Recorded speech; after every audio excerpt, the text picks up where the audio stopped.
In the next lecture, we've included a downloadable resource file, and this resource file is going to be packed full of really useful links.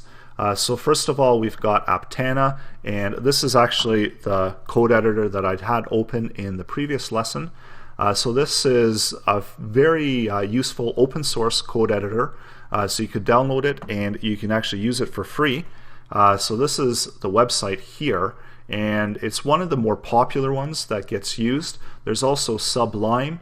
So with Sublime, it's you can use it, but you do have to purchase it. They're gonna have a purchase link that's gonna pop up.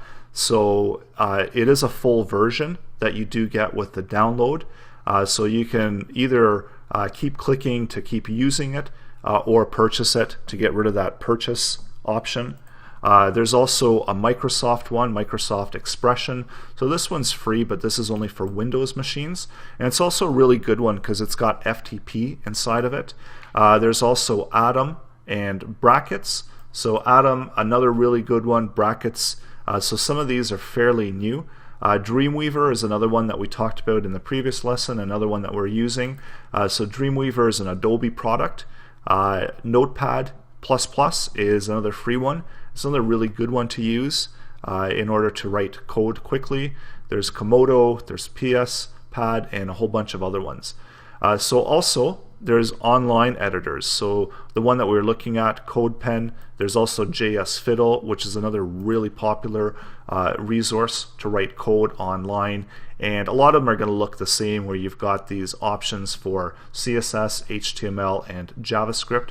You also have options here where if you want to include libraries, so if you want to include Bootstrap, you can really easily add Bootstrap to your projects simply by just adding it there within the settings and then going back out, and now you have Bootstrap on your project. So if we added in a class there, and Bootstrap is really useful because it adds some really good styling that you can really quickly add styling to your web pages and your web content. So here we can see that we quickly created a button using Bootstrap. So here we've got a listing of more code editors, and there's a whole bunch of different ones that you could check out. There's WYSIWYG editors. So what you see is what you get is what WYSIWYG stands for. And this is another big list of different editors. There's word processors and a whole bunch of really good resources in this list. So I encourage you to find one, get familiar with it, and use it throughout the course as well.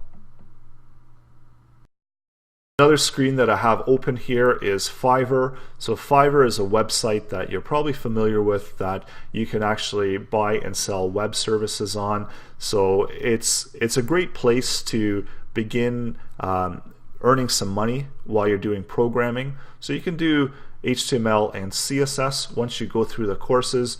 Then you could start taking on some projects that are HTML and CSS and begin to even make some money while you're learning and practicing the code. And with HTML and CSS, it gives you all of the knowledge that you need in order to start creating and doing web design.